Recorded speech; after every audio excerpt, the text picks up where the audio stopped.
नमस्कार दोस्तों, आज मैं आप सभी को बहुत ही प्यारा सुहाग गीत सुनाने जा रही हूँ। तो आप सभी लोग सुने और वीडियो की लास्ट तक बने रहें। अच्छा लगे तो कमेंट में ज़रूर बताएं।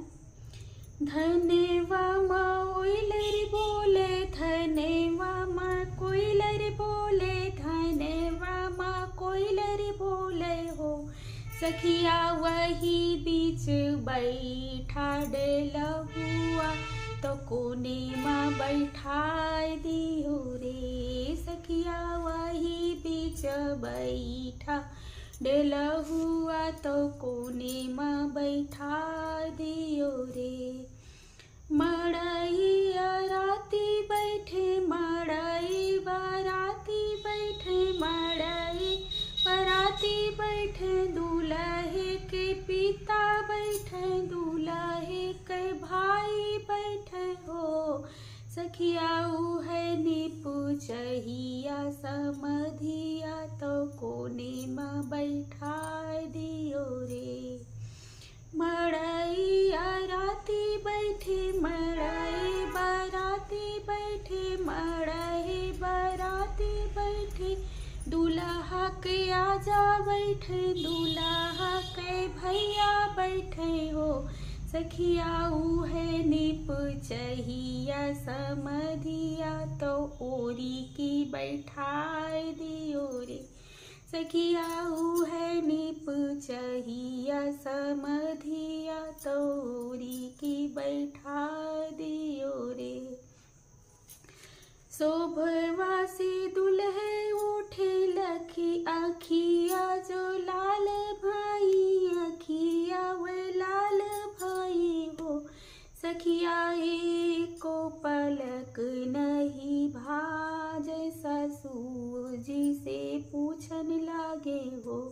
सखिया एको पलक नहीं भाजे, सासुआ जी से पूछे लागे हो। सासू कवन गुना मोहे लायु, तो बाबा का बैठाय देहु हो। सासू कवन गुना हम लायु, तो बाबा का बैठाय देहु हो। चुनरी पुराने लाए, लहंगा पुराने लाए, लहंगा पुराने लाए हो। बेटा गहना लाए, धूमिल तो कोने माँ बैठाय दीन हो।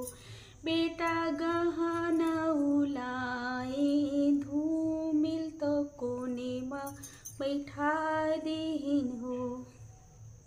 लहंगा सियाए लो बे, चुनरी रंगाए लो बे, चुनरी रंगाए लो बे हो। सासू गहनौ में फिर से गढ़ौ बे, बपैया मोरे बीच बैठे हो। सासू गहनौ में फिर से गढ़ौ बे, बपैया मोरे बीच बैठे हो। लहंगा सिलाय देबे, चुनरी रंगाय देबे, चुनरी रंगाय देबे हो।